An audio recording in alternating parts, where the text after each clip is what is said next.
Hi, I'm Callum. Most people would describe me as patient to a fault, the guy who gives second chances like they're going out of style. That's what Mia used to say about me when we first met at a friend's barbecue 6 years ago. 5 years of marriage later, I was still giving chances, but my supply was running dangerously low. Heading out with Vanessa tonight, Mia announced, applying lipstick in our bedroom mirror. Just drinks with the office crew. I looked up from my laptop. Vanessa from accounting? The one who got divorced last month? Don't start, Cal. It's a work thing. Mark's retirement celebration. Mark? You never mentioned a Mark before. Mia sighed dramatically. He's been in sales for 15 years. Not everyone I work with makes it into our dinner conversations. I nodded, returning to my screen. This pattern had become familiar. Mia going out more frequently, returning home later. The scent of unfamiliar cologne occasionally lingering on her clothes. What time should I expect you? I asked casually. Why, do you need to schedule your worry sessions? She laughed, but it didn't reach her eyes. I don't know, Cal. Late, probably. Don't wait up. My best friend Derek had been warning me for months. That afternoon, he'd called with concern in his voice. Ran into Mia at Westfield Bar yesterday, Derek said hesitantly. She wasn't with anyone from her office. Who was she with then? Some guy. They looked close. Very close. What does that even mean, Derek? My stomach nodded. Look, I wouldn't say anything if I wasn't sure. They were in a booth, practically in each other's laps. She was feeding him drinks from her glass. You're positive it was Mia? Cal, I've known your wife for 5 years. It was her. And Cal, when she saw me, she pretended not to recognize me. That night, I decided to follow my instincts. I tracked Mia's location using our shared account, not to the restaurant district where Mark's retirement would logically be held, but to Rhythm, a nightclub downtown. When I walked in, the music was deafening, but I spotted her immediately on the dance floor with a tall man I'd never seen before. His hands were on her waist, then sliding lower as they moved to the music. Cal? Vanessa appeared beside me, looking confused. What are you doing here? I thought you were at Mark's retirement party with Mia. Vanessa's face shifted from confusion to discomfort. Mark retired 3 years ago. I haven't seen Mia tonight. I pointed toward the dance floor. That's not what it looks like to me. Vanessa followed my gaze and paled. Cal, I'm so sorry. I thought she'd finally told you about Jason. Jason? Who the hell is Jason? Her colleague. They've been spending a lot of time together. How long? My voice cracked. 6 months, maybe longer? Everyone at the office knows. We all assumed you must know too, or that you two had some arrangement. 6 months. Half a year of lies while I trusted blindly. As I watched them dance, her arms around his neck, her wedding ring catching the light, something inside me finally broke. I didn't confront Mia that night. When she stumbled home at 2 a.m. with smeared lipstick and a flimsy excuse about girls getting carried away, I simply nodded and pretended to believe her. But the next morning, I started making calls. Liam, I need your help, I said to my attorney friend over coffee. It's about Mia. Finally figured it out, huh? Liam's expression was sympathetic but unsurprised. You knew too? Am I the only person in the city who didn't know my wife was cheating? I didn't know for certain, Liam clarified, stirring his coffee methodically. But I've seen her with this guy around the courthouse when I'm there for cases.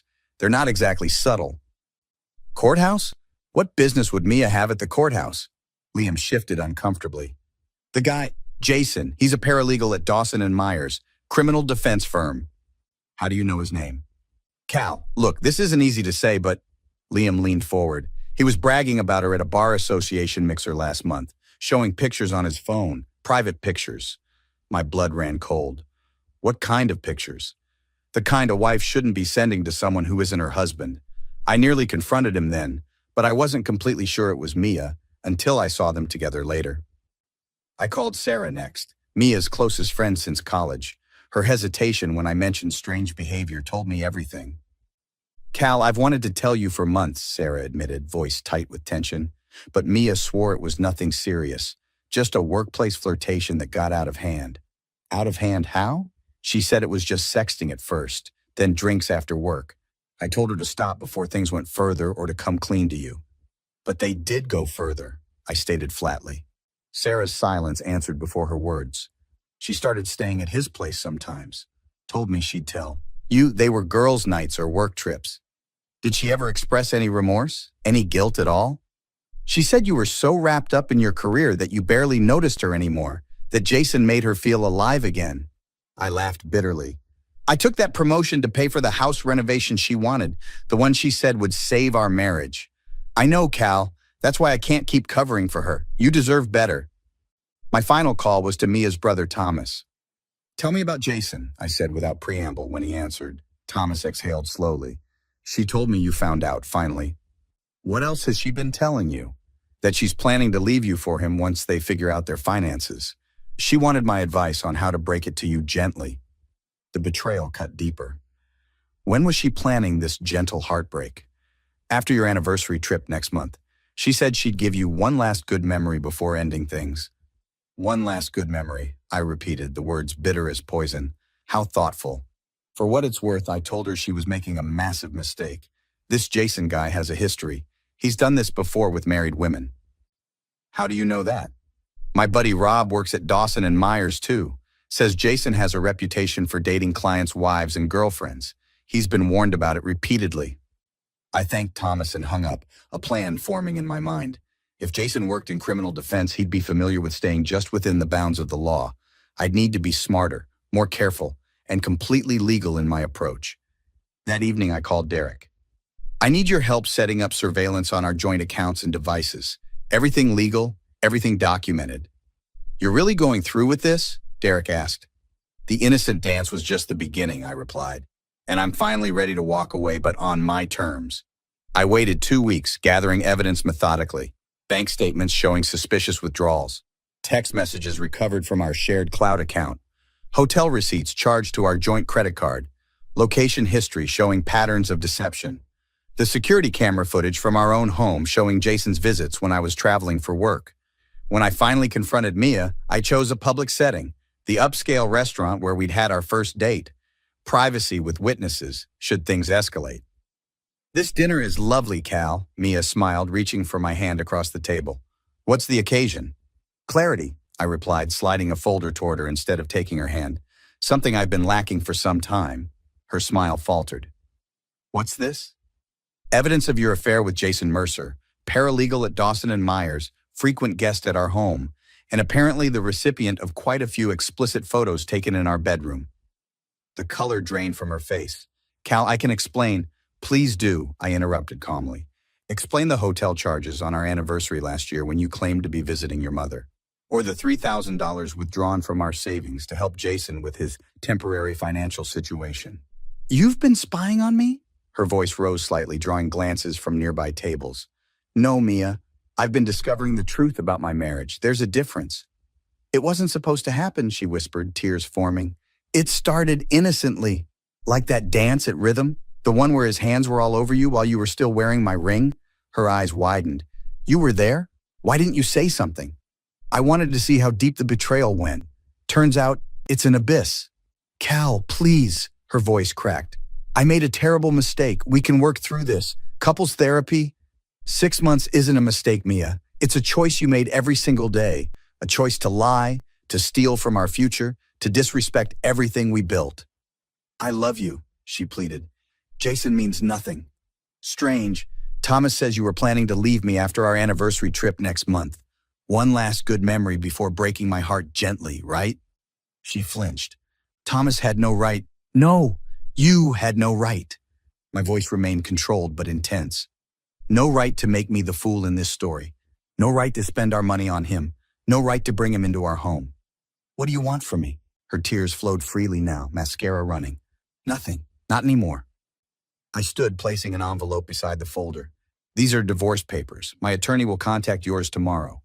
You can't just throw away 5 years over one mistake. 6 months, multiple betrayals, financial infidelity, and emotional manipulation isn't one mistake. And I'm not throwing anything away. You already did that. Jason appeared suddenly beside our table, face flushed with anger. Mia called me. You need to back off and give her space to think. I laughed, genuinely amused. Perfect timing. Jason Mercer, I presume? Who the hell are you to judge our relationship? He demanded. I'm her husband, for the moment. Cal, please, Mia begged. Let's talk privately. There's nothing private left between us, I replied, nodding to the restaurant manager who was approaching with security. I've settled the bill. You two can leave together now. Jason grabbed my arm. You smug bastard. You think you're so... I wouldn't, I warned. Assault charges wouldn't look good for someone in the legal profession, would they? Is there a problem? The manager asked. No problem, I replied. My wife and her companion were just leaving. This isn't over, Jason threatened. Actually, it is, I replied. Completely over. The divorce proceedings were swift, but not painless. Mia contested the terms, claiming emotional distress and demanding half of everything, including my recent promotion bonus. She's claiming what? I asked Liam during our preparation meeting. That you emotionally abandoned her, creating conditions that led to her seeking comfort elsewhere? That's absurd. I have text messages from her to Jason joking about how oblivious I was while she was sneaking around. Liam smiled. Exactly. And we have documentation of her financial infidelity, using marital funds to support her affair partner. In the courtroom hallway, Mia approached with her attorney. Cal, this is ridiculous. We should be settling this privately. Like how you privately discussed leaving me with your brother or privately brought another man into our home?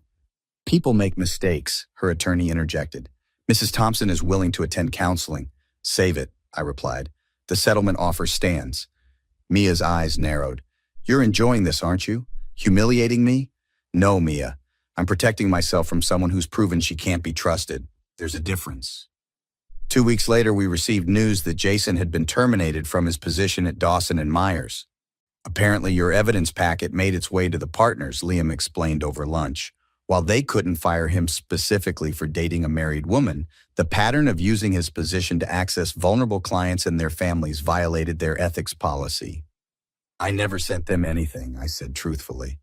Thomas might have, Liam suggested with a slight smile. He seemed particularly motivated to see justice served.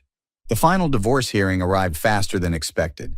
Mia appeared without Jason, looking tired and subdued. Can we talk before we go in? She asked in the hallway. Just for a minute? Against my better judgment, I nodded. I truly am sorry, Cal, she said quietly. I know it doesn't change anything, but I need you to know that. You're right. It doesn't change anything. Is there any chance we could? No, I interrupted firmly. There isn't. You won't even consider forgiveness? After 5 years together? Forgiveness might come someday, Mia, but reconciliation? Never. 6 months later, I sat with Derek on his back deck watching our friends' children play in the yard. Heard Mia and Jason broke up, Derek mentioned casually. Sarah told me. Apparently he's already seeing someone new, another married woman. Does that vindicate you somehow, knowing he wasn't worth it? I considered the question. Nothing about this situation feels like vindication, but I do feel relief. Relief? That I finally recognized my own worth. That dance at rhythm? It wasn't the beginning of anything, it was the end. The moment I finally saw clearly what I'd been denying for months. Do you regret how things played out? Derek asked. I regret that 5 years of my life were partially built on lies, but I don't regret walking away with my dignity intact. The legal system worked exactly as it should. Sarah joined us on the deck, setting down a tray of drinks. Mia called me yesterday, she said hesitantly. She wanted your new number. What did you tell her? I asked, feeling surprisingly calm. That some bridges can't be rebuilt once they're burned. That you're doing well without her. Am I? I wondered aloud. Better than well, Derek interjected. You're dating again. You got that international assignment you always wanted. You're thriving, Cal. Speaking of dating, Sarah smiled. Rachel's been asking about you. Says you never called after your coffee last week. I'm taking things slow, I explained. Learning to trust my instincts again. Derek raised his glass. To clarity, then, and to better days ahead. I clinked my glass against his.